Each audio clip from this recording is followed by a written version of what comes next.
Welcome to everyone who is joining us tonight for our council meeting at the beautiful Community Center, which is on the west side, which you all know is... Thank you! Yes, Rose Park is here. All right. We're happy to be here in the community on this west side, and we're happy you all have chosen to join us. We're unable to host a hybrid meeting via Zoom today. We're broadcasting live, and recording the meeting will be available 24 hours. So that means don't act a fool in this room. We'll still see it outside of here. Tonight, we're joined by the Youth City Unity 36 site to lead us in the pledge. Please, if you're able, stand and join us.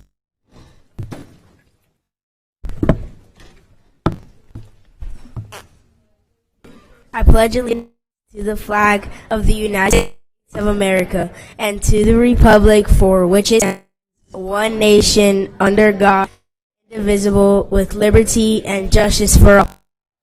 You may sit down. I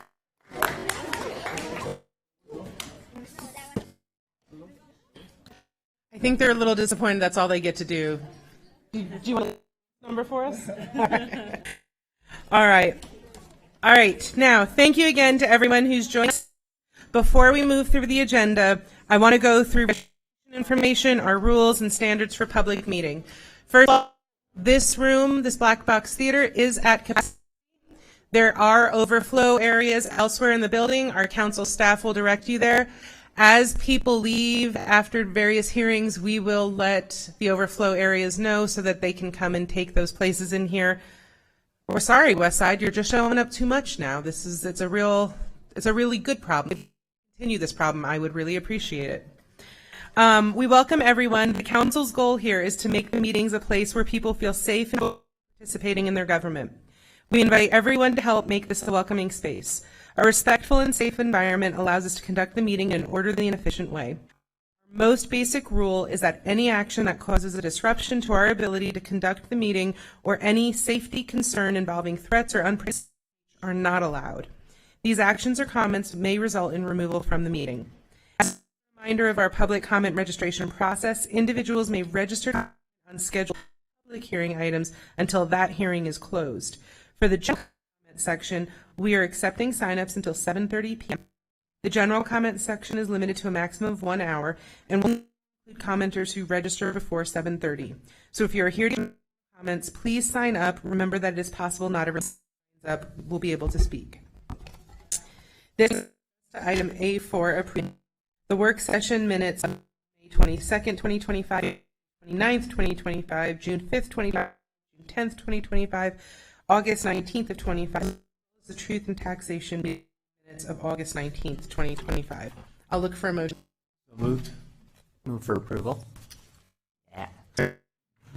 I have a motion from Councilmember Wharton and a second from Dugan. Is there any discussion? All those in favor? Aye. Any opposed? That passes unanimously with Mono and Young absent. The next item, A5, is to consider adopting a joint ceremony with Mayor Mendenhall declaring the second Monday in October Indigenous People Day in Salt Lake City. I'm going to turn the time over to Councilmember Dugan, who will read the resolution. Thank you, Madam Chair. Joint resolution declaring the second Monday in October as Indigenous Peoples Day in Salt Lake City. Whereas Salt Lake City recognizes the city is built upon the homelands of the indigenous people of this region, whose histories are entwined with the settlement of Salt Lake City. And whereas Salt Lake City established its Human Rights Commission, committing itself to protect, respect, and fulfill the full range of inherent human rights for all. And whereas Salt Lake City values indigenous people's contribution to our community that substantially shape the character of our city. And whereas Salt Lake City opposes systematic discrimination toward indigenous people in the United States and supports policies and practices that ensure broader access to resources and opportunities. And whereas indigenous communities and tribes in Utah support officially recognizing the second Monday of October as Indigenous Peoples Day to promote understanding and combat discrimination. And now, therefore, be it resolved that Salt Lake City Council and the Mayor of Salt Lake City declare the second Monday in October as Indigenous Peoples Day in Salt Lake City. Commit to supporting the well-being of the indigenous community and encourage educational recognition of Indigenous peoples' history and culture. Adopted this 7th day of October 2025. I'll look for a motion. Move for approval. Second. A motion from Councilmember Pui and a second from Councilmember Wharton. Is there any discussion? All those in favor? Aye. Any opposed? That passes unanimously with Mono and Young absent. I'd like to welcome Samantha Eldridge with the Center for Excellence in Tribal Engagement at the University of Utah, who's here with us today to do the resolution. Samantha, thank you, friends, for being here with us today. We'd like to turn the time over to you for a few words. Thank you, council members. I stand here before you as community members, alum students at the University of Utah, and we proudly share that our enrollment at the University of Utah has doubled in the last couple of years. And so with that, the adoption of the resolution values the visibility and representation that Indigenous people bring to the community. We all know that this is a traditional ancestral homelands of the Shoshone, Paiute, Goshu, and Ute tribes. We thank you for that acknowledgement. We also ask that, along with the adoption today, that we continue with action all year round, continue to consult with tribal nations, continue to support Native-led programs, continue to incorporate Indigenous curriculum, our Indigenous ways of knowing and being throughout the city. Does anyone else want to say anything? All right. Thank you. Thank you. Would you all care to take a picture with us?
Now we will move on to item A6.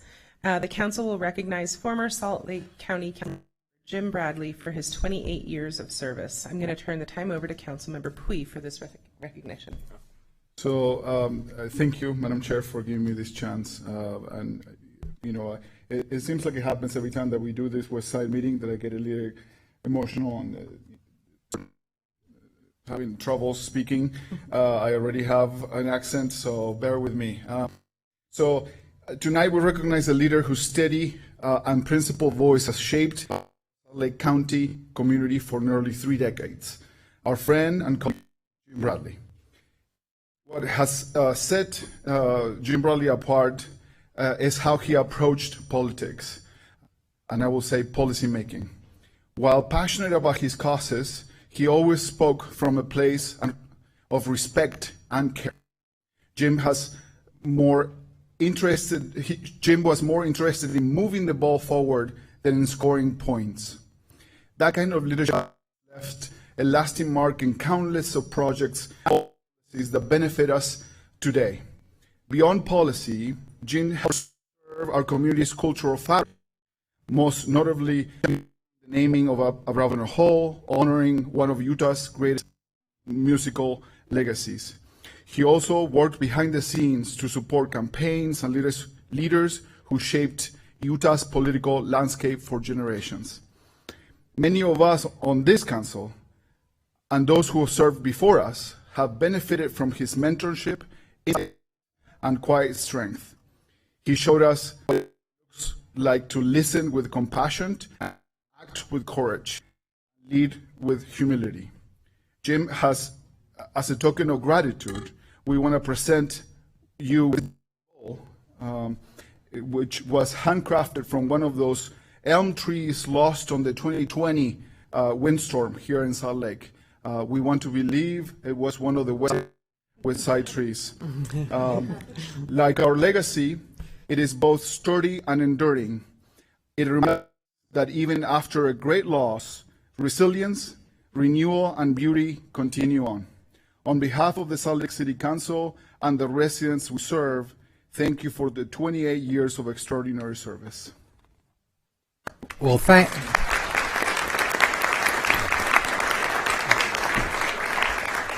very, very kind words. It means a great deal to me, what you said, and I appreciate that very much.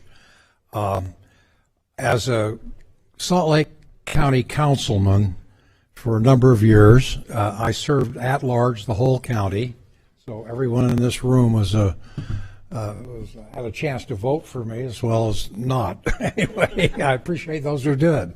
But anyway, I just want to say I had a ball. I mean that in a positive way. It was great fun to be able to see the fruits of your labor as you drive through your community, say, oh, I helped do that, or I prevented that from happening. And, you know, and you members of the council know exactly what I mean.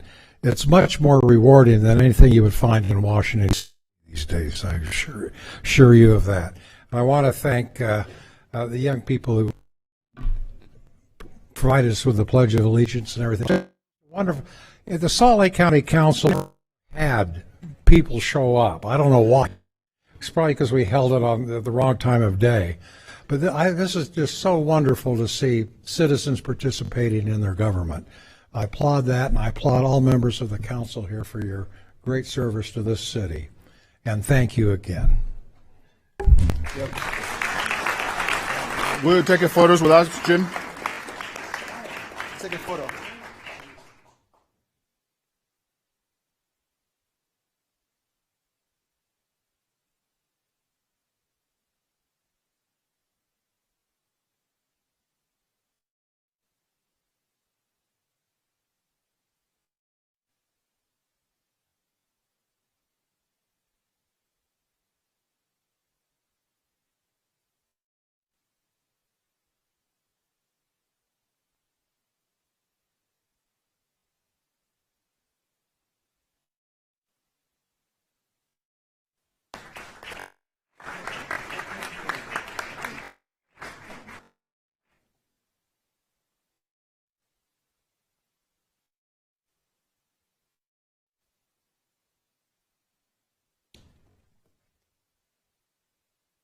Madam Chair, runs away. I wanted to say, was a mentor to me specifically. Was an intern for the city council, for the county council. I don't know. It feels like a lifetime ago. Probably close to 15 years, 20 years. I don't know. I don't want to make the calculation. And I never seen anybody in the county partisan body. They're divided by party lines. Someone that could reach out across the aisle and move the ball forward, even if the different parties didn't agree on things. Jim was always make a difference. And communities like ours, for example, we're always talking about this, right? Talking about that we need to move the ball forward. Even if it's just little steps at a time. So I'm honored to have learned from him, and I cannot wait to see what he's involved next. So thank you, Jim.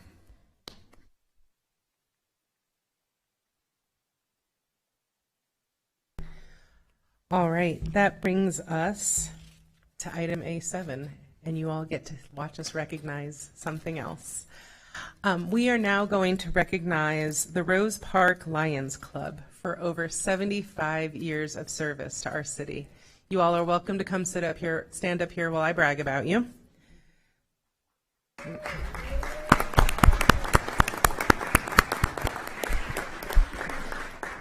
So a couple weeks ago, we renamed the baseball diamond at the Riverside Park after another Rose Park legend, Neil Draper. We renamed it. I said I chose Rose Park as the place for my children because it had that same kind of feeling like my hometown did, where people cared about each other and spent time in each other.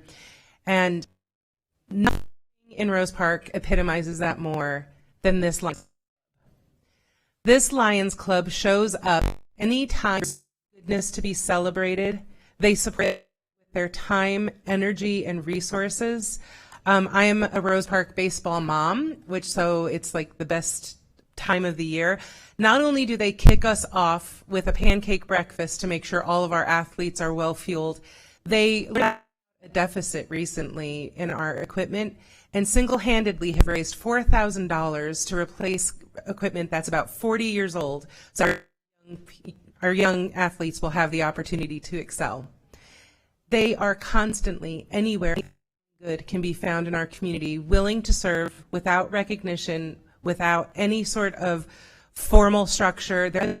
You don't have to hold elected office. You don't have to have. You just have to have a heart around you, and you can affect change in the world. So thank you, Rose Park Lions Club, for being an example to the rest of us, for being the best of us, and for continuing your service.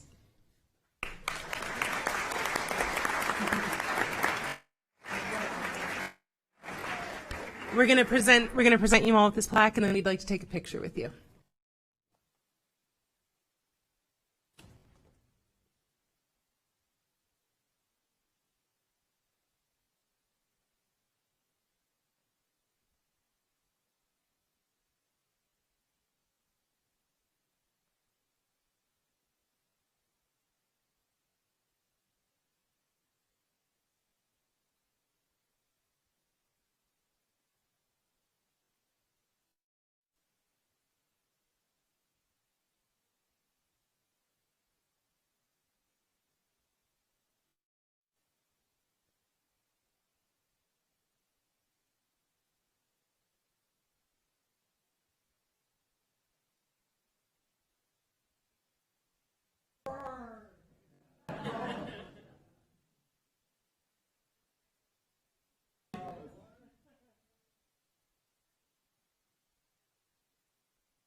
I had a pretty good prepared speech, but after that, I'm not saying anything but thank you, council members.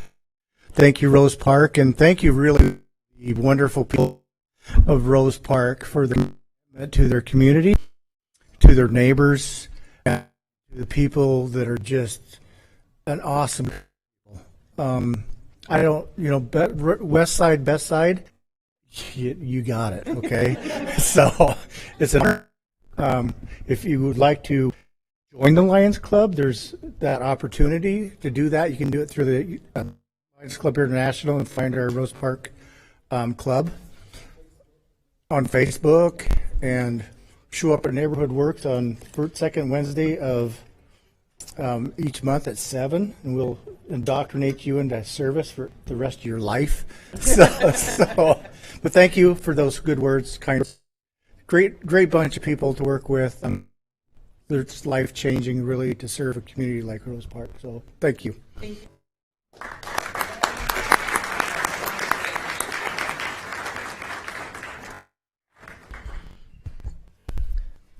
Thanks for so much fun stuff while we're here on the west side. Now we actually are going to get them to do some business. So, this brings us to the public hearing section of our agenda.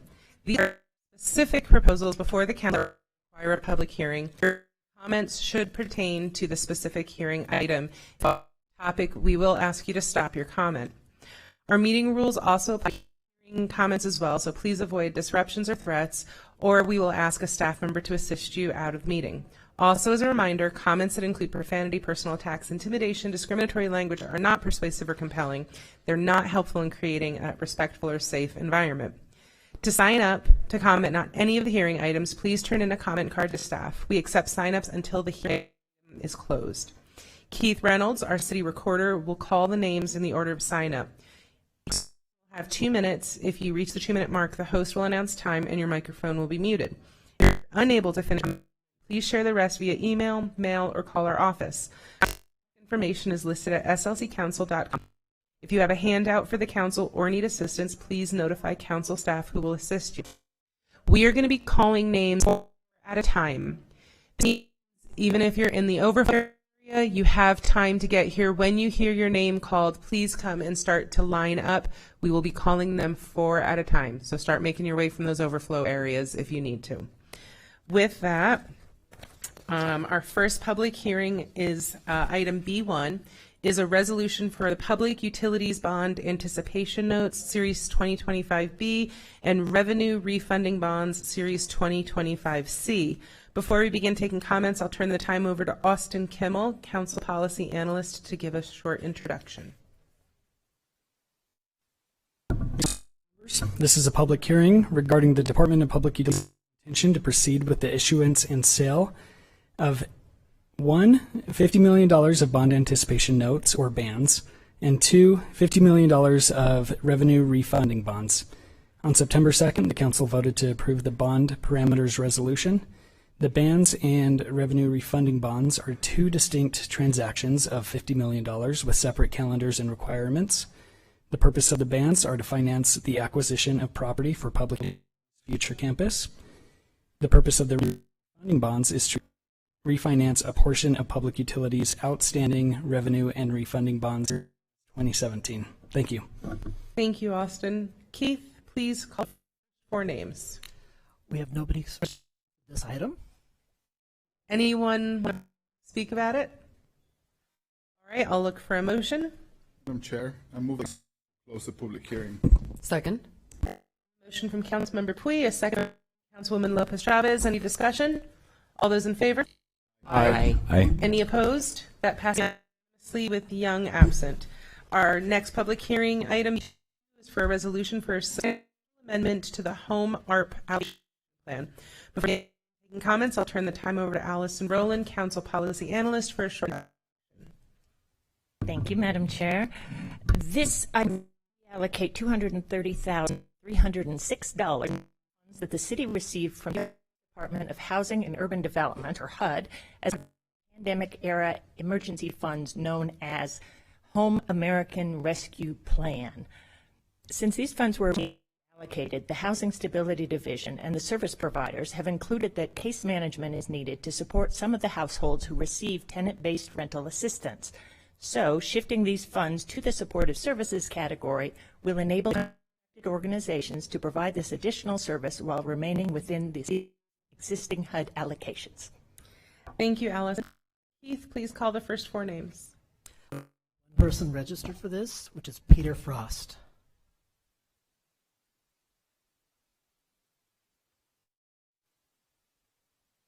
Good evening, Council. My name is Peter Frost. I'm with Asian Association of Utah, who has applied for these ARP funds. So I just wanted to provide a bit of context about the shift and change of why we want to do case management with this assistance as well. So we have found through our experiential time with our clients that if we provide case management to them, in addition to the rental assistance, we find have much better outcomes. We can help through the challenges they are facing when they come and ask for assistance, negotiate challenges that they're having with the landlord. We can do a lot of things that can support them, including helping them with actual coaching, help them with benefits that they are also able to get through the city and the states and federal benefits. So we really find that the case management piece is important for the long term in providing rental assistance. Happy to answer any questions as well. Thank you so much. Anyone else want to comment? All right, I'll look for a motion. Madam Chair, I move that the council close the public hearing. I have a motion from Councilmember Dugan, a second from Pui. Any discussion? All those in favor? Aye. Any opposed? That passes unanimously with Young absent. Our next public item, B3, is for an ordinance changes to zoning incentives for building preservation and adaptive reuse. Before we begin taking comments, I'll over to Brian Fulmer, Council Analyst, for a short introduction. Thank you, Madam Chair. This is a proposal from the administration to building preservation and reuse incentives. The council adopted an ordinance in July 2024 that provides optional benefits for development projects of eligible buildings. Since then, planning some parts of the ordinance that would benefit from clarifications and modifications. Thank you, Brian. Keith, please call first for names. We have nobody registered for this item. Anyone? All right. For a motion? Madam Chair, I move that the council close the public hearing and adopt the ordinance. I have a motion from Councilmember Keith and a second from Councilmember Dugan. Any discussion? All those? Aye. Any opposed? Unanimously with Young absent. Next public hearing item is B4. It's an ordinance for a partial street vacation at 1101 West, 400 South. Before we begin taking comments, I'll turn the time over to Brian Fulmer, Council Policy Analyst, to give a short introduction.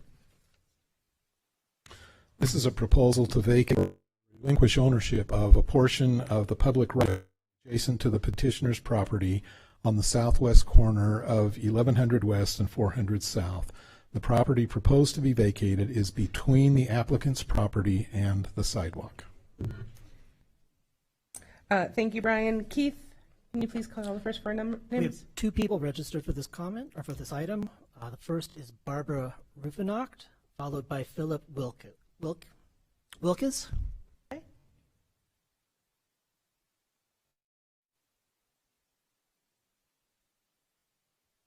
I'm just a citizen, and I've watched this property for a long time, like years. I knew the man that used to live there. I live about a block away. I used to walk with him. It's been boarded up for some time, and the people that now own it and want to turn it into habitable housing will be very good at doing that if they are simply allowed to have an additional 5 feet, which has nothing to do with anything. It's a dead end. People don't walk down there, even if it was the sidewalk. It doesn't include the sidewalk. Let the people that own it build on it, bring housing that fits for that purpose. This is an old part of town, but it's cool, pretty cool houses on that part of town. And I live in one of them around the corner. I'd like to really see the council give these people permission to go ahead and rehab this property, turn it into habitable building, and do it with a little more alacrity than they've shown so far. Thank you. Thank you.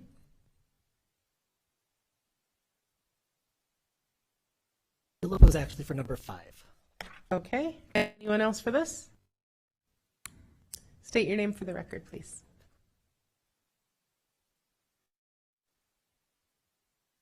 My name is Eric Sansom. I'm the petitioner on this issue. First off, I'd just like to say thank you to Picho and Lopez and Young for having a meeting with me about this petition. It was insightful and helpful, and I think that we had a lot of things that we agreed on, and some maybe that we're off with, but I think that hopefully the resolution that we came to in that meeting will present itself today in this meeting as a whole council. It's been quite frankly a frustrating process. We're 3 years down the road now to try and rebuild a house there on that property. So hopefully that this can be resolved and that we can continue forward with rebuilding a property. Our goal initially with this was to take on a project in our neighborhood that we live in, to revitalize and hopefully renovate some of the west side so that it will continue to look better and feel better and be safer. This property, before I acquired it, was abandoned for years. I've acquired it and set out to rebuild the house, and I'm now 3 years into that process. Hopefully this work can culminate into something that will be better for the community and, quite frankly, not just a blight, because it's been plagued with homeless people. I've since secured and protected the property. We've done all of the maintenance on it to keep the lawn cut, and so I hope that this will eventually lead to something that can be much better. So again, thank you, council members, for listening to my petition, and hopefully we can come to a resolution that benefits both of us. Thank you. Thank you. Anyone? All right, I'll motion.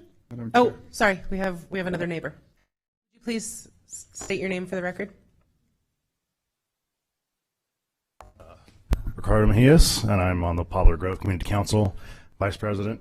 I just want to say, if you guys really could, it would be amazing. He wants to build his house for his family. It's right across the street from a school. It's next to another youth center. It is a blight sort of in our neighborhood. I drive past it every single day, and every single day when I'm driving past it, I'm like, why can't this just be made better? So that's all. Thank you. All right, yes. I move that the close the public hearing and defer action to council meeting. Second. I have a motion from Councilmember Puy, a second from Dugan. Any all those? Yes, ma'am. Oh, I just wanted to thank Eric, and I think this is show why we need to look at R1 zoning. I was really appreciative when you joined the meeting. That being said, Eric, you are a professional. You're also a neighbor that's trying to invest in this community.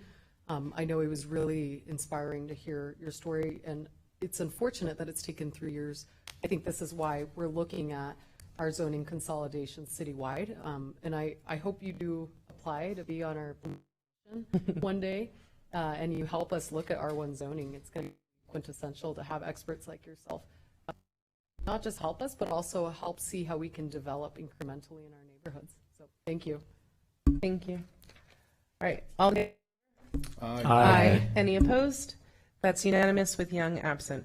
Our next public hearing item, B5, is an ordinance for an alley vacation at Liberty Heights plat. Before we begin comments, over once again to Brian Fulmer, Council Policy, and short introduction. This is a proposal to vacate an approximately 12-foot by 535-foot alley segment between about 1430 East and 1500 East and between 1300 South and Sherman Avenue in Council District 6. The alley is blocked by garages, fences, and walls, rendering it impassable. It is unclear if the alley ever existed other than on paper. If approved by the council, the alley property will be divided in half and given to the abutting property owners. Thank you, Brian. Keith, please call the first four names. There are 2 people registered for this. The first is Philip Wilkies, and then Rooney Worrell.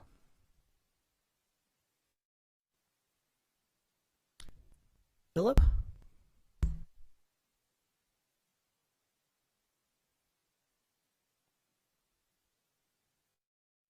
Hello, thank you, City Council, for bringing this item on their agenda. My name is Phil Wilkes. I brought the alley vacation proposal to the city. I've been trying to build a garage, and this kind of sprung up as a hurdle. Like was said, there never was an alley, and we've got pretty wide support from all the property owners. So I kind of want to just come tonight to, there isn't great opposition if we could possibly vote on it tonight, as the seem was possible, as I plan to try to get construction going before winter sets in. And I just want to thank you for your time. Thank you. Next up, we have Rodney Worrell. Good evening. I'm a neighbor to the west. I live on the, what would be the south side of 1300 South in the 1400 block. My home is not adjacent to the alley in question, but I am adjacent to the north-south alley that runs between 100 South and Sherman on your maps, or rather the collection of crumbling asphalt that is also known as that alley. I ask the council to approve this request, as is evidenced by what's there now. If it was an alley, it's been de facto abandoned by the city probably before I was born. Let the man build a Thank you. Thank you. I think that's bringing out really nice things in neighbors. I like this. All right. Anyone else want to comment on this? All right. I'll look for a motion.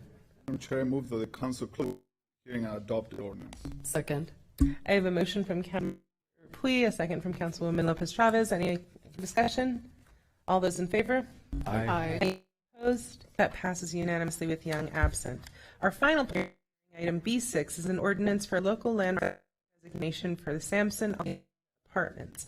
Before we begin taking comments, I'll turn the time over once to everyone's favorite analyst, Brian Fulmer, to give us a short introduction.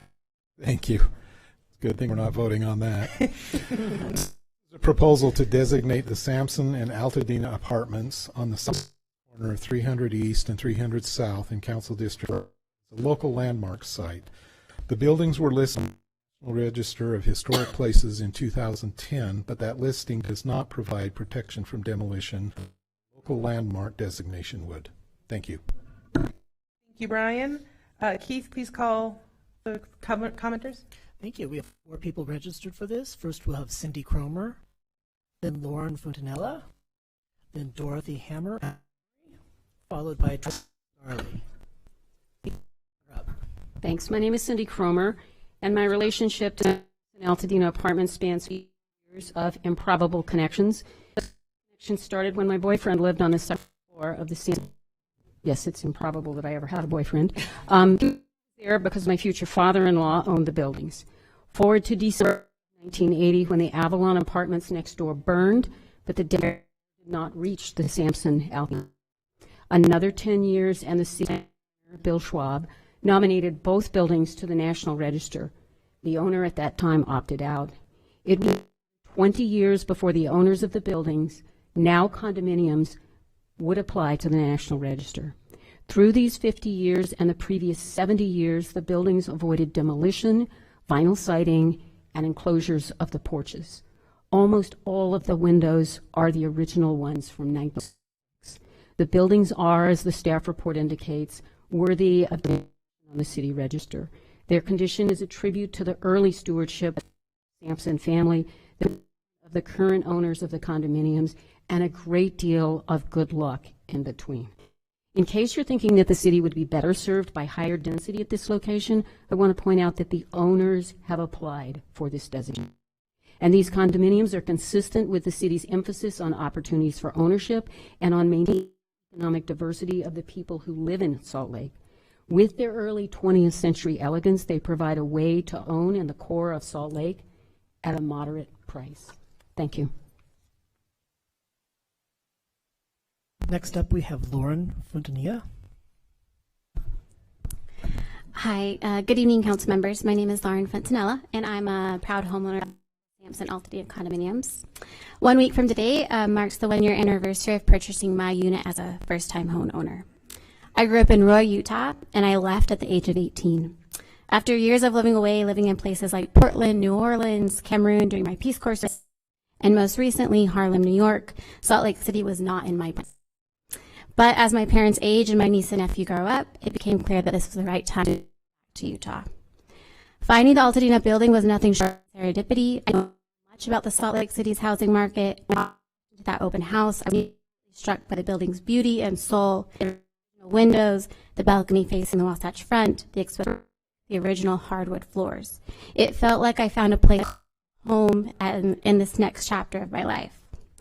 Our buildings are one of the few pre-World War I apartment buildings left in Salt Lake City, still largely in its original form. Its architectural craftsmanship and cultural history deserve to be recognized and protected.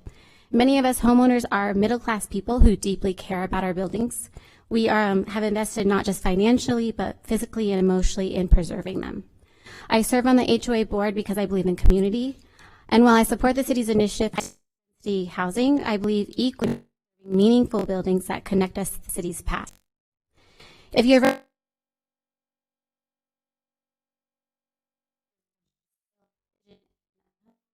life. As a granddaughter of immigrants from Mexico and the Philippines, I feel deeply connected to that legacy. My parents labored in the fields of Layton and served in the Navy to build opportunity for future generations. It's an incredible privilege for me as their granddaughter to now own a home in the heart of Salt Lake City, one shaped by the hands of immigrants. Historical designation of Sampson Altadena isn't just about bricks and mortar. It's about honoring the people who built it, immigrants, craftsmen people, and showing that their legacy still has value. We'd love to hear the rest of your words if you want to email them to us. Next up, we have Dorothy Hammery.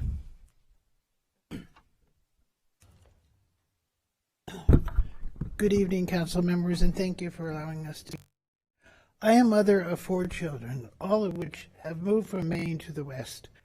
As I age, it became to be closer to family, and as did Lauren, become closer to my children who have settled settled in Salt Lake City. 9 years ago, my son had a vacation.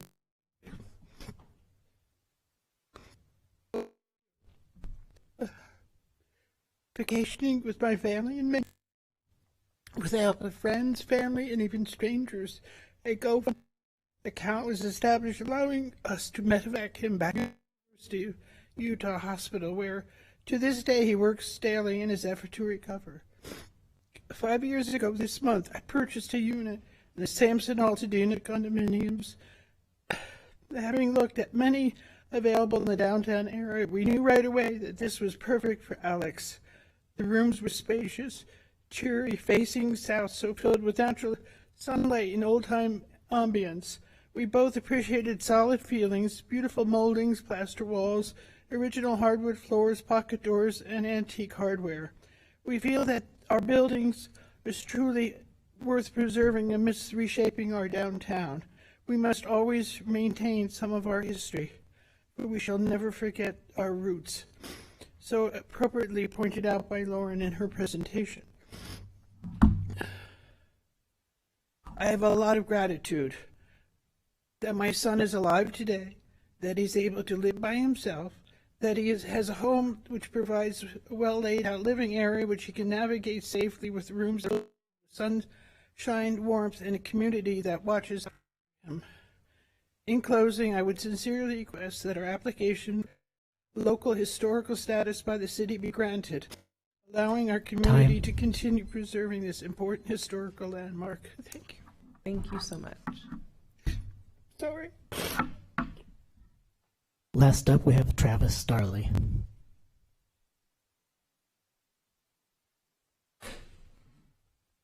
Good evening. My name is Travis Starley, and I'm speaking on behalf of the Central City Neighborhood Council. We're here to show strong support for the petition to designate the Sampson and Altadena apartments as historic landmarks. These two buildings, built in 1905 by architect August Rudin, are excellent examples of early 20th century classical revival apartments. They've been part of the Central City neighborhood for over a century, and they reflect an important piece of Salt Lake's history. These apartments were built by Octavius and Eunice Sampson, English immigrants who lived there and rented units to members of the church. They were designed with upscale features, many of which remain intact today, and they reflect the city's immigrant roots during a time of rapid urban growth. Since 2010, the Sampson and Altadena have been listed on the National Register of Historic Places, but national recognition alone does not guarantee protection. Local designation provides the stronger safeguards we need to make sure they aren't demolished or damaged. The current owners of the Sampson and Altadena apartments have said clearly that they want to preserve these buildings. They're not looking to tear them down or redevelop the site.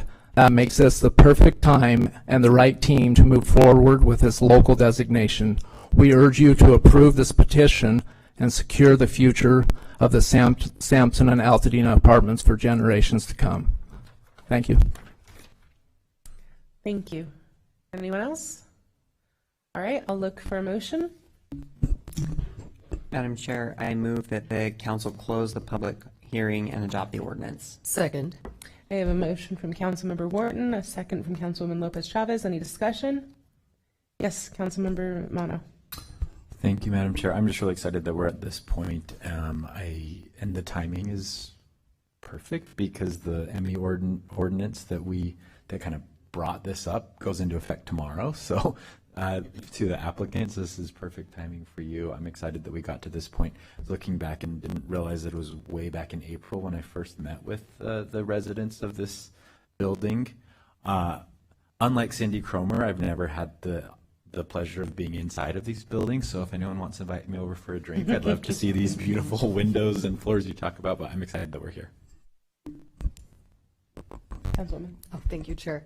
I just wanted to say thank you to Lauren and as well as Annie, who couldn't be here. Annie Isaacson is the president of the HOA, but also somebody that helped bring this to the council, helped educate us on the necessary step backs that we needed to produce and the protections that our needed and necessary, not just from a seismic perspective, but also just from a livability standpoint. So I'm really excited. I think this is an example where Central City and the neighbors of this district in downtown are really fighting to preserve our historic buildings.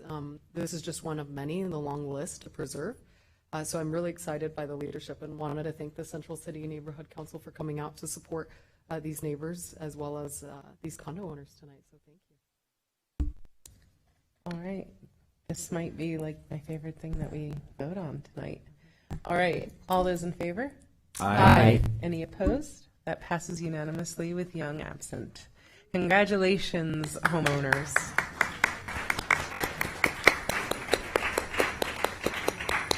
We are going to move now to the potential action items. So the first action item, C1, is an ordinance for a zoning text amendment for public lands and street vacation regarding West High School. I'll look for a motion.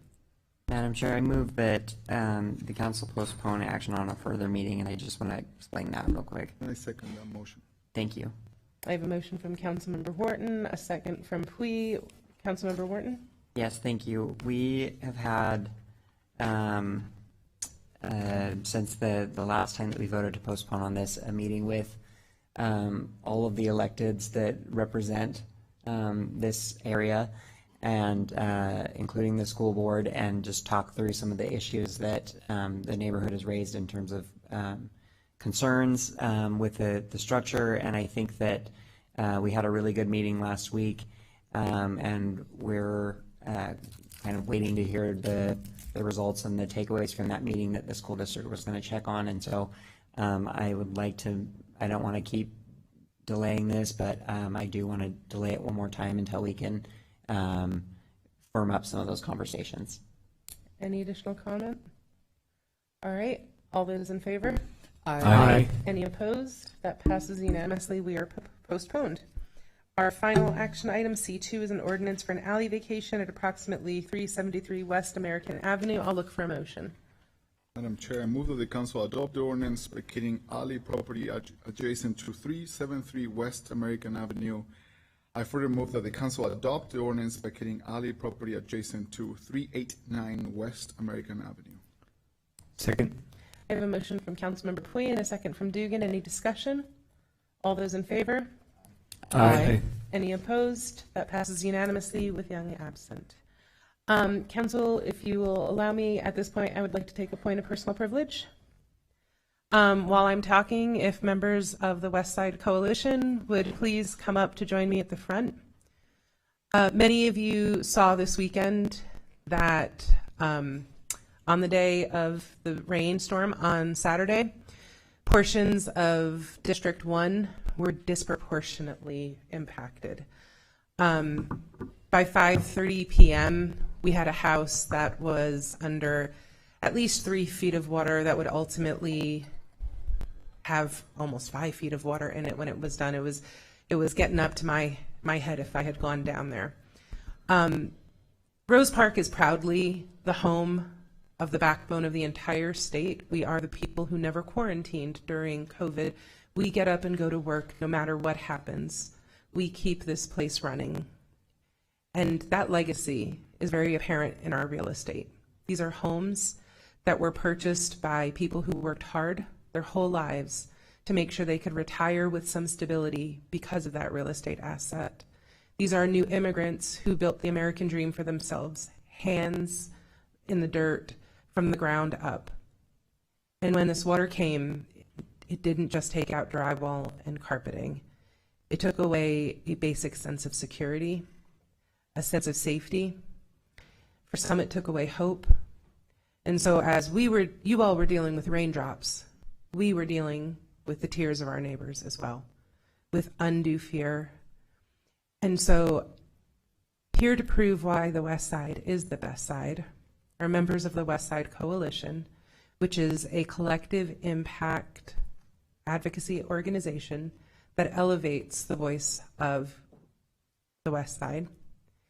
And they are, on 24 hours notice, I'm pretty sure we pulled this together, launching a flood relief fund that will be housed within their 501c3. You all will have the opportunity to be the first contributors to it, as well as amplifying the message.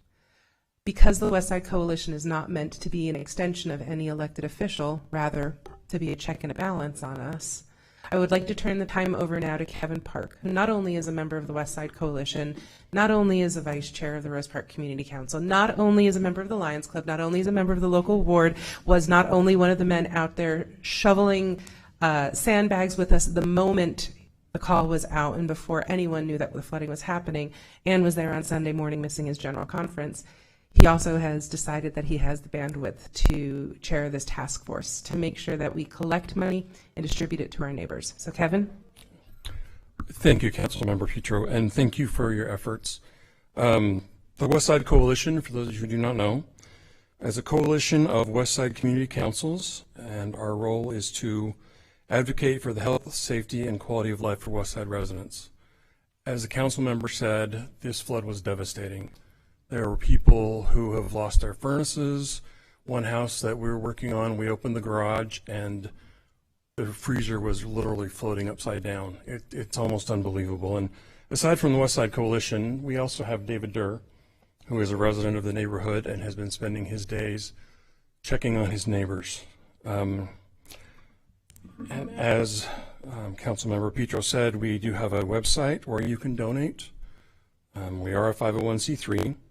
The website is live, and the website address is westsideslc.org/flood relief. Any help you can give. There are still organizations and neighbors as we speak working in the neighborhoods. There's a lot of work to be done. So if you can't or don't feel comfortable giving to us, please give to the Red Cross. Please volunteer your time and your efforts. And we're a strong, resilient community, and we could certainly use a little help. I know a lot of our neighbors are feeling very alone right now. So thank you very much. Thank you, Kevin. Thank you, neighbors. Thank you for making sure our neighbors. So again, that is westsideslc.org/flood relief. Please give quickly and often. Thank you. Yes, sir. Will you allow me a point of privilege? Yes, sir. Since 2022, when I floated the idea of having a West Side meeting, when I joined the council, I remember seeing some faces of worried about how we're going to pull it off with the technology of today and making sure that these meetings are recorded and streamed sometimes. And I am amazed every year on how amazing these meetings are. I'm thankful for all of you for continually supporting and never doubting that this is worth it. This is our fourth meeting now on the West Side. And I want to thank the council staff for the hundreds of hours that it took to put this together, hundreds of hours. I would like to thank the IT department to ensure that this is recorded and ensure that we're following all the proper procedure.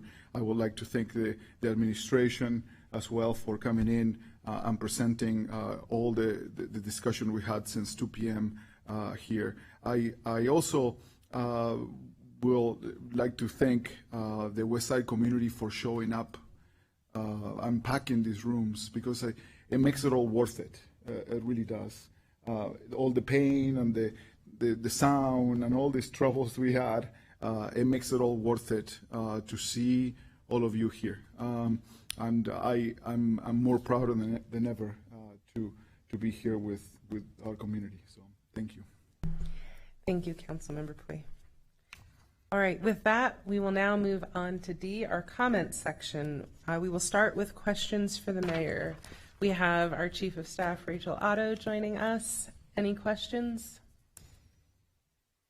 Can I just express incredible gratitude to the mayor for her swift response to the tragedy that unfolded on Saturday, and for making sure that our neighbors get as much access to as many resources as possible, for feeding the first responders. And thank you. All right, now we will move on to comments to the city council. This is what you all are here for. See, you thought we were just going to come talk about some alcohol ordinances, but we actually have to talk about like land use and stuff. This is what you're all here for, though. All right. So now we're at the general comment portion of our agenda. This section is for the public to comment on any city business that was not scheduled for a public hearing. It's limited to a maximum of 1 hour and to only those individuals who registered to speak before 7:30. Our meeting rules apply to the same as they did to the other hearings. Please avoid disruptions or threats. We'll ask a staff member to assist you out of the meeting if you can't. Also, as a reminder, comments that include profanity, personal attacks, intimidation, or discriminatory language are not persuasive or compelling. They are not helpful to create a respectful or safe environment. Keith Reynolds, our city recorder, will call those who wish to comment in the order of the collected comment cards, and we will continue to call them 4 at a time. Please line up if you want to maximize this hour. Lining up and being efficient is going to be our friend. To help make sure that as many people as possible can speak during the hour, anyone in person should feel free to come up and stand in line when you hear your name called. Please also avoid interruptions so that we can use the time for as many people to comment as possible. If you reach the 2-minute mark, the host will announce time. Your microphone will be muted. If you're unable to finish your comment, please share the rest via email, mail, or call our office. Contact information is listed at slccouncil.com. If you have a handout for the council, please notify council staff who will assist you. Friends, I know this sounds a little counterintuitive. This even includes things like clapping and cheering on if there's something you really like. We try to keep this a neutral room so that even the most counterintuitive or most minoritized opinion can safely be expressed. So if we could all do that, that will help things move efficiently as well. All right, Keith, with that, this is the main event. Let's go. Madam Chair, wait. Oh, can I take a point of personal privilege? Just kidding. Really We're going to make y'all wait a little longer. Yes, sir. Go ahead. This one is just for the benefit of informing people who might want us to speak that we have heard a lot of questions and concern about the after-hours alcohol consumption ordinance, that we have put that on pause. We've got some work to do and some fact-finding to do to understand what that ordinance is trying to accomplish and if that's the best way forward. I just want people to know that in case that's what you're here to comment about. You're still not trying to dissuade you from commenting, but you might want to know that before we start. Thank you. Thank you, Councilmember Wharton. All right, Keith, for real this time. 4 names, please. For real this time. We have 17 public commenters registered. The first one is Kiko Jones, followed by Michael Kroll, followed by Richard Mijas, followed by Margaret Holloway. You're up, Kiko. Good evening, council members. Thank you so much for bringing the meeting to the West Side. This is a great tradition, and I look forward to this every year. My name is Keiko from Fair Park, and everyone talks about East and West connection. But I would like to bring to your attention about the problem we have for North and South connection. So between 300 West and Redwood, which is 1700 West, there is only one street that goes beyond like 900 South, which is 900 West. And, as you know, sometimes it's blocked by trains. And when I was there last time, a few days ago, cars were backed up several blocks both ways and just stopped. And it's not only frustrating, but could be dangerous. And I don't think we can wait for years to see if the Rio Grande, project would actually materialize. So we need to do something. I don't know if it could be overpass or something, but West Side has been a dumping ground for something, nobody wants in their neighborhood. And it's about time we had something we could actually use and deserve. Thank you. Next up, we have Michael Kroll, followed by Ricardo Mijas, followed by Margaret Holloway, followed by Sarah Liebrecht. Okay. Go ahead. My name is Michael Kroll, and I recently moved here to the 2nd District from Chicago. I moved here because this place has a strong transit and mobility foundation with a lot of growing potential. Despite its size, Salt Lake City kicks way above its weight class, easily being the smallest city in America with the biggest transit. Still, it faces difficulty connecting both the city to the rest of the state with few intercity travel options, or with itself as seen with the East-West divide. I've become increasingly active with the local group via Rio Grande and their community-led proposal for the Rio Grande plan to grade separate the current railroad tracks to divide up my district and give Salt Lake City a downtown transportation hub to be proud of in the historic Rio Grande station. I've seen firsthand how much public support there is from residents in downtown, suburbs and metro area, and even cities across state lines. The plan can bring people together near or far by removing the current railroad crossings that literally cut our city in half and open the door to linking towns with transportation connections that haven't existed in decades. The city has supported Rio Grande previously by funding a feasibility study, but that supported project has petered off as of late. This, combined with the Utah Transit Authority's proposal for a much smaller redevelopment of Salt Lake Central, has led to the Wasatch Front Regional Council proposing a standalone grade separation project on 2nd South as part of the Power District redevelopment study. I understand the need to bridge the east-west divide, but the WFRC's proposal is a band-aid solution for what is a much larger issue that their plan alone cannot solve. This connection would still be subpar for pedestrians and cyclists, especially those with disabilities, requiring to climb up at least 30 feet and not open up any land for redevelopment. It's also redundant with the goals of the Rio Grande plan, which would create a better east-west connections not only at 2nd South, but also removing multiple grade crossings in the area and open up so much land for redevelopment, allowing more people to live and enjoy the west side. I asked the council to think about whether the WFRC's proposal will surely connect the communities split by the east-west divide, or will get in the way of an actual solution to this issue. If we are going to put a large amount of taxpayer money into a project like this, it should be one that solves more than just transportation. Thank you. All right, next up we have Ricardo Mijares, followed by Margaret Holloway, followed by Sarah Liebrecht, followed by Marina Price. Hi again. Just wanted to say real quick, since I moved here 4 years ago, I started coming to all these meetings on the west side, and it's a testament to see how massive it has become. Like, this is honestly fills me with so much joy.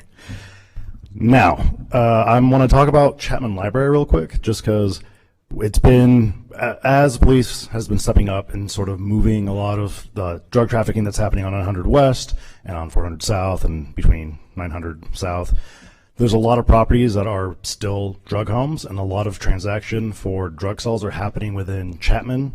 And we have a lot of neighbors in Poplar Grove have been basically calling the police and giving up a bunch of tips, and we don't really see a lot of traction happening. We have a lot of kids on that street that go and hang out at the library. They play games all day. We have skateboarders there, and it would be really nice if we could just like really tackle every Thursday. It's drug pickup day. You can just go to Chapman. You can sit on my porch and watch it happen. I have videos on my phone of it happening. I've tried telling the police. Nothing seems to be happening, and it'd be really nice if you guys could just kind of like push, Chief Red in that direction and really just tell the police to maybe step up their game a bit. That's it. Next up we have Margaret Holloway, followed by Sarah Liebrecht, followed by Marina Price, and then Jason Earhart. Go ahead, Margaret. I have to say this is such an awesome thing to see so many people come tonight. Many times as we try to get people to go downtown, this is awesome.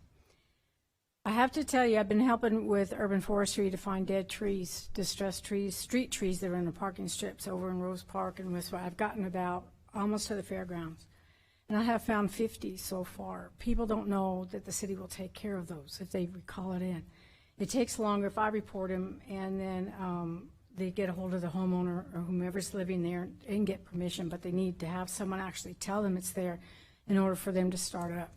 And in public, urban forestry is doing an awesome job explaining how to water the new trees. So all the new trees that have been planted the last couple of years are doing really well. I'm not only looking for the dead ones, the really distressed ones, but also the young ones that are out there.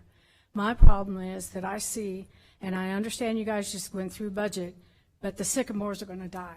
They have a fungus, and you can see it. And that is a heck of a lot of trees. And I don't want to see the same thing happen like it happened on North Temple when those accidentally got poisoned and left there for months and months and months. Then money is going to cost to cut down these sycamores. is going to be astronomical. And every time I hear about the green loop that wants to be built, and it's going to cost, they predicted $750 million to do that for one small area, and I see all these sycamores along West Temple, they're all going to go. And it's going to take a few years, but you guys need to plan, because dead trees in a neighborhood doesn't look so good. And there's a lot of them on the west side, and there's on the north side, the east side too. And I know urban forestry was trying to treat the fungus. But we got so many trees, and I did not pick, the 50 trees I have found are not sycamores. I'm concentrating on the other trees. And residents didn't know the city will help take care of them. But it's just, we got to. Next up, we have Sarah Liebrecht, followed by Marina Price, Jason Earhart, and Allison Musser.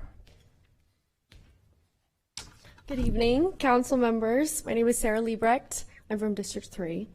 I am here with Salt Lake City nightlife organizers representing over 10,000 residents, artists, and community members who contribute to Salt Lake City's cultural and economic life. First, thank you for your time, your work, and your willingness to hear us. I think that we all have heard you on that we want to continue the conversation on this, and we do really appreciate that. We know that this ordinance was removed temporarily from today's agenda, but we have made a promise to our community to still show up and comment, so I still wanted to do that. We're here to express our strong opposition to the proposed 2 to 6 a.m. ordinance, along with some perspective that I think is great for the larger community. This measure represents government overreach into private spaces, criminalizing consensual gatherings among adults. These events are not unsafe. They are self-regulated with certified security, licensed EMTs, harm reduction staff, age restrictions, and consistent compliance with city ordinances. This ordinance would misallocate city resources, diverting officers and services from areas where they're truly needed. Most importantly, it threatens the heart of Salt Lake City's culture and economy. Late night events support local artists, technicians, small businesses, and marginalized communities who rely on these third spaces, places that provide livelihood and belonging.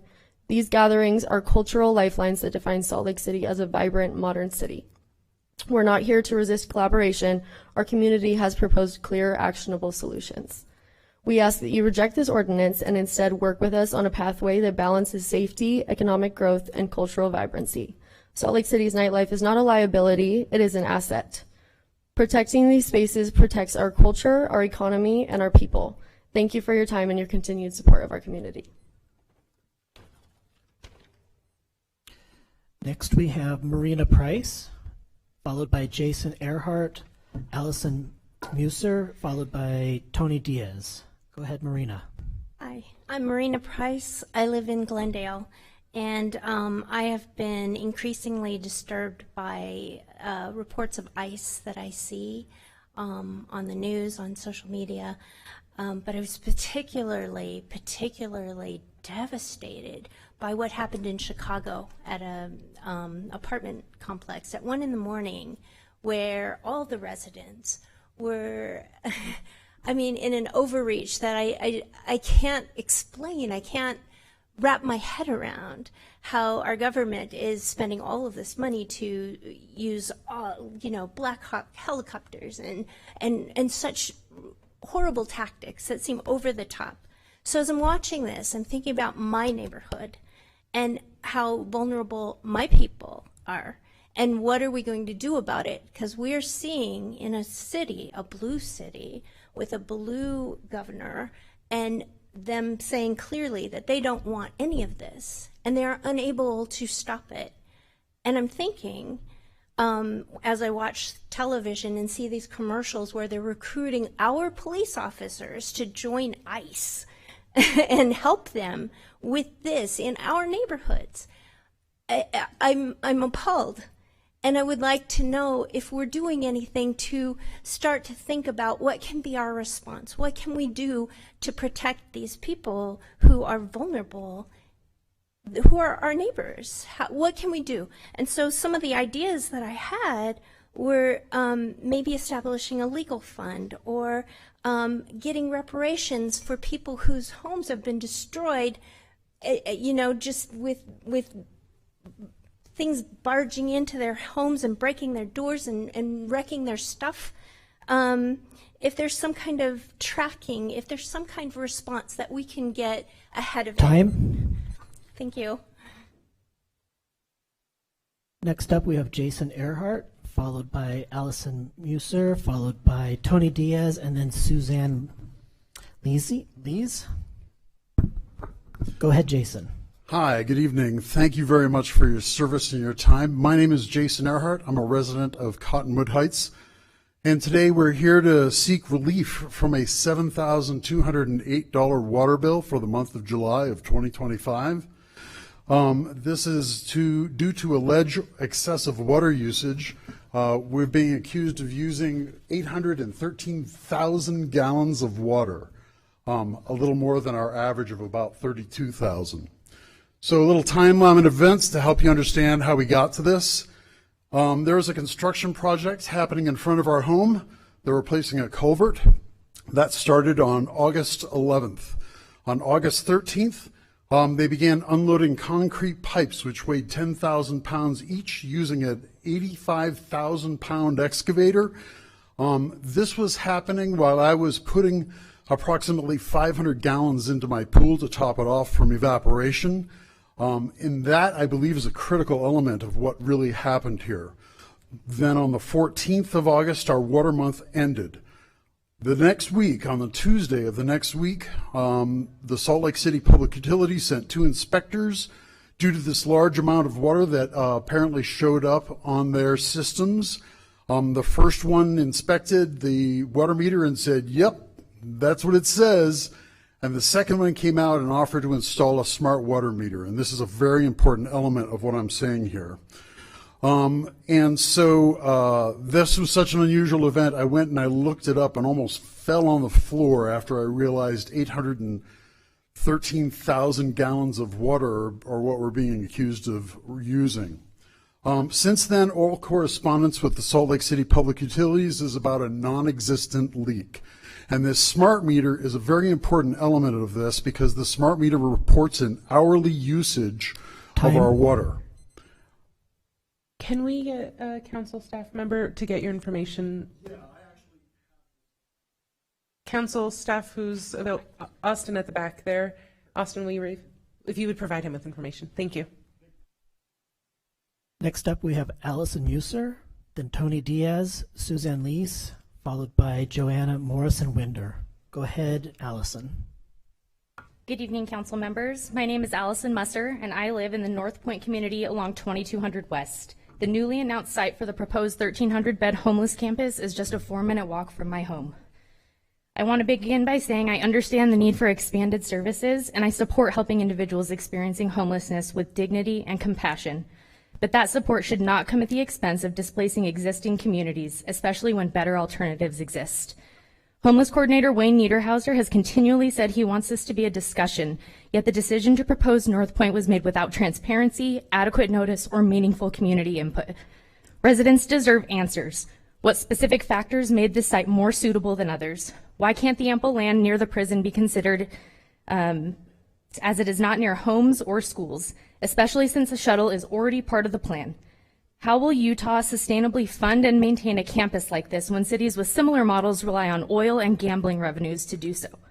How will you ensure that those admitted are Utah residents and that those who don't qualify or decline services don't end up wandering our neighborhoods?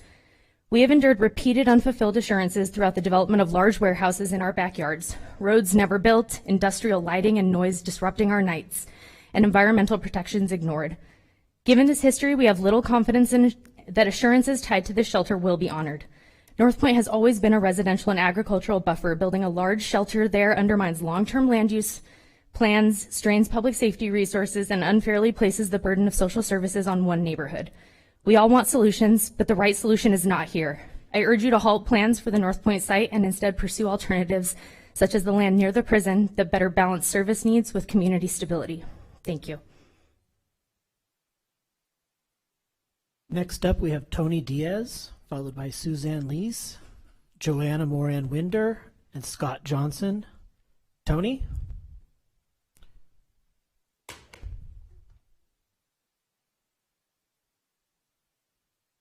All right. Well, I will make sure to keep everything short as I possibly can. Being a Salt Lake City resident recently has really just kind of opened my eyes to government that works well. If you think about your life, you have your work, you have your play, and then you have your family. And in recent months, every aspect of my life has been touched by some city program or city program or governing body, and it's been all for the positive. And I just wanted to share my appreciation for the council's work in supporting nonprofit organizations, the recent ballpark mural program, the support of the West Side communities, and also for everything that you guys do on the daily. When we call, you answer. When you can't answer, you call back. I have never had a difficult time reaching a city council member, and for that, I just wanted to take the opportunity to say thank you. Next up, we have Suzanne Lees, then Joanne Marina Winder, Scott Johnson, and Chris Southern. Sorry. Suzanne?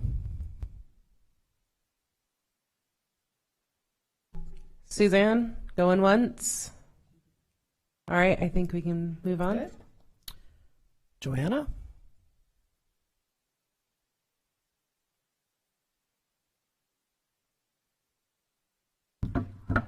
Hello everyone, my name is Joanna Moreno. I live in Rose Park in the Sir Philip Dry Street. I'm here with my heart in my hand, and an immigrant and a woman and Hispanic, and I feel vulnerable. This weekend my house was destroyed, it was flooded. I'm here with my neighbor. They had more than 30 years in this neighborhood. I had around 12 years.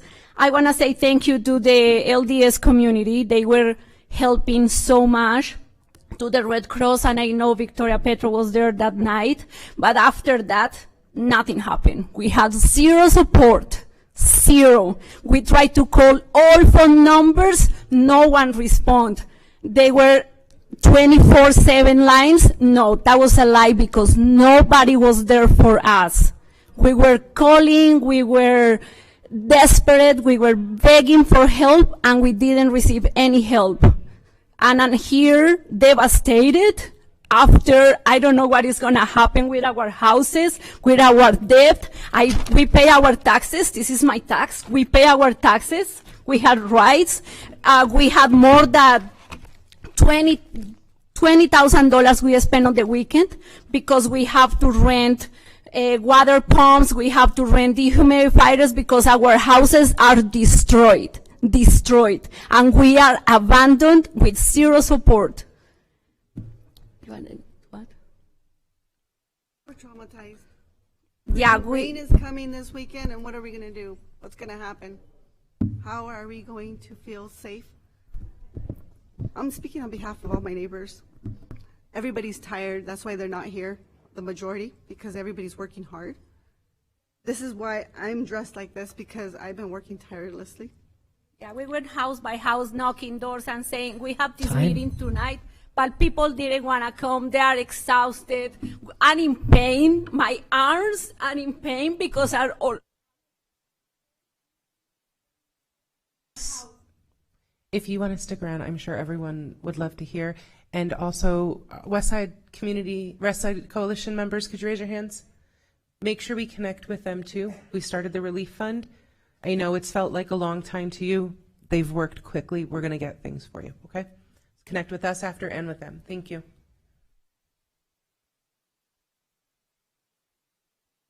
Next up, we have Scott Johnson, then Chris Souther, Jerry Olson, and then Paul Lloyd.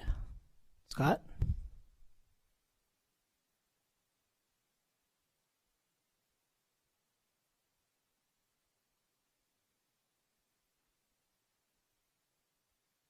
Scott?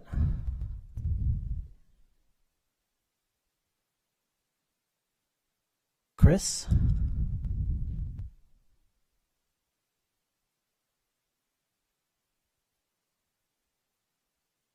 Are people on the overflow? I see Miss room? Jerry. And, Jerry, go ahead. Yeah, we'll come back to who were these the other two names? Scott Johnson and Chris Souther. Scott, and I know Chris Souther is here. Scott, this is Scott, and I saw Chris Souther early. Miss Jerry, if you want to sit here in the front row, you know you're on deck.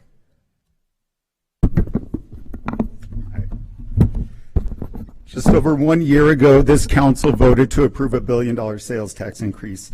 When combined with other increases, Salt Lake City's tax is now 90 basis points higher than a year ago, higher even than San Francisco. Since then, this council has approved another $1.8 billion in funding and bonds and extended the $1 a year Delta Center lease for up to 99 years, a perk one economist has valued at up to another $2 billion, all to benefit billionaire-owned Smith Entertainment Group's private development. These taxes and subsidies combined to nearly $5 billion, exceeding the value of both SEG's teams combined and far exceeding what other cities have given their team owners and developers. All of this was despite strong and vocal citizen opposition and public comments, and also without any direct opportunity yet for citizens to vote on it. But on Election Day next month, citizens get their first chance to hold you accountable and treat these votes as a referendum. Before voting, citizens deserve transparency to any and all benefits council members received before and since approving these increases. I mentioned two here. First, SEG took city leaders on a tour of LA Live and Crypto.com Arena on April 5th when the Jazz played the LA Clippers there. Who from this council traveled? Was that travel with the team on its chartered Delta flights? Who paid? Who attended that Jazz game, and who paid and how much? Even if the Downtown Alliance or another entity paid, even if the council wasn't yet fully aware of the magnitude of the votes you would be taking, city council members owe citizens answers. Second, exactly 1 year ago this week, just a week after the council's approval of the first sales tax increase, was the inaugural Delta Center game of Utah's new billionaire-owned NHL team you just voted to subsidize. This was a game to which average citizens paid hundreds or even thousands of dollars to attend. I was at Delta Center that night and personally observed at least one member of this council attending an SEG skybox. Again, what city elected officials attended? Who paid? Thank you. Next up we have Chris Souther, followed by Jerry Olson, Paul Lloyd, and Natalie Thompson. Chris? I don't see Chris in the room yet. Okay. Jerry? Thank you, Council, for allowing us to address you. And my personal thanks for all the work you do, seen and unseen. It's a labor of love for our city, and I personally appreciate you. I addressed the council a year ago about the problems in our Jackson neighborhood, essentially northwest, or north of North Temple. Alejandro, you know, you live there. Since we talked last, it has been quite a year, and it has been really frustrating. Recently gotten better since the state fair, but we know it's probably just temporary reprieve. I encourage addressing, as I asked a year ago, adoption, creation of a park strip law that is enforceable by the police. The police have asked for this. I've been in touch with Chief Red, who said he is going to be drafting that proposal, and I encourage you to take action. In a more civil society, would not be necessary, but seeing the destruction of our park strips and knowing that homeowners are responsible and not Parks and Rec, I encourage you to take action and make it part of the city ordinances that are enforceable by the police. Again, enforceable laws are all they have to work with, and they have done an extraordinary job The police are stellar, and I am so appreciative for their work in trying to help us with this continuing problem. Thank you again for all you do. Appreciate it. Next up, we have Paul Lloyd, then Natalie Thompson, and Josh Jurman. Members of the council, my name is Paul Lloyd. I'm actually not a resident of Salt Lake City. My father is. I'm here on his behalf because he's had 5 strokes in the last 2 years. He's lost a big portion of his ability to move. We have an issue in our neighborhood, and we've reached out to Councilman Poya, I believe, or Koya. We've reached out to you, and we've gotten no response from you. We have a neighbor that lives in between myself, or my father's property, which I will then inherit, and then I had a neighbor with us as well, but I think he had to leave, who is running an illegal scrap metal business. We have requested grievance and relief from the city on this. We are looking, both of us, at tens of thousands of dollars of property damage this neighbor has caused. We've asked the city, you can see the pictures and you can hand those amongst your council members as well. This has been going on for the better part of 15 years. We have asked the city on multiple occasions to get this person to get a business license so that we can follow avenues, because his homeowner's insurance will not cover the damages he's caused because he's running a business. We are asking that you guys rezone 800 West between 800 South and 900 West to residential only.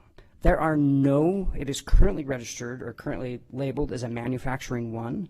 There are no manufacturing businesses currently sitting on that street in between 8th and 9th West, and you guys can go as far as 9th West in between 8th and 9th on those 2 streets. There are no manufacturing businesses. We're asking the city consider rezoning it. We're asking the city to also start enforcement of the fact of having this person clean up their yard before they even apply for a business license. I know that's been the relief that the city says, oh, we'll get with him to get a license. He's been doing this for 15 years, and he's also been fined twice by the city for this problem. It is causing not only a rodentia problem, which my father can now not keep up with, and since he's had his strokes, is now on a limited income, and we can no longer pay an exterminator to catch the 50 mice that we have caught just this month alone because of the crap he's got in his backyard. So if you will reach out to me, I will send you an email again with my information. We'd like the city to consider rezoning this so he can't run this business anymore. Allowing him to have the business license. Time. Thank you. Madam Chair, will you direct someone from the council staff? Council staff, is someone available to get information here, please? I think Taylor's walking towards you in the back there. Thank you. Next up, we have Natalie Thompson, and then last we have Josh Schuerman. Natalie left. Natalie left. Then we just have Josh.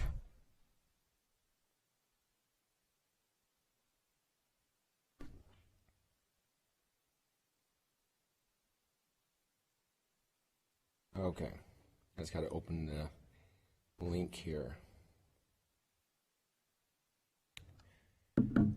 My name is Josh Sherman. I'm here as an artist and advocate recently, and mostly just for the West Side community. I just want to get the word out. Thank you, City Council, for coming to the West Side. We had just started on this project, which you're well aware of. It's called the West East Side Connection. That is funded through the Federal Transportation Agency. So it's no money from Salt Lake City. It's federal grants. And this is to identify and prioritize solutions that improve west-east connectivity across that divide. Also north and south is in that scope. It's a 2-year planning initiative, and it'll analyze transportation needs across the modes, driving, walking, biking, and transit, engage directly with residents and stakeholders to define the problems and co-create solutions, and then recommend infrastructure improvements that reflect community priorities and lived experiences. I was just here to give out that information. We are just starting this process now. We're 3 months in. We met last night with CAB, which is the Community Advisory Board for the West Side. And the West East Committee is going to be meeting with the West Side Coalition and also Poplar Grove, Rose Park, Fairview, Glendale, and the West Side communities. What we're looking for is feedback where art can help improve instances like safety, air quality, transportation needs. We would like to do something, just reach out, and we will be reaching out so we can get the information. This was great information that I gathered today on your needs here in the West Side. Time. And we would like to bring those. Thank you. Email anything that you need. Thank you. All right. Thank you to everyone who commented. At this point, Council, we have no new business. We're going to move on to item F1, which is unfinished business, which is an ordinance for the Justice Court Capacity Text Amendment. I'll look for a motion. Madam Chair, I move that the council adopt an ordinance amending the Salt Lake City Code sections 2.84.020 and 2.84.030 to allow for the modification of the capacity of the Salt Lake City Justice Court. Second. I have a motion from Councilmember Dugan and a second from Councilmember Wharton. Any discussion? All those in favor? Aye. Any opposed? That passes unanimously with Young absent. This brings us to the consent portion of our agenda. I'll look for a motion. Move. We just need to Second. remember to pull. Oh, sorry. Sorry. I should have had it ready. The consent we need to pull item number 6. Move for approval with the exception of item number 6. Second. I have a motion from Councilmember Wharton and a second by Councilwoman Lopez Chavez. Any discussion? All those in favor? Aye. Aye. Any opposed? That passes unanimously with Young absent. We are adjourned.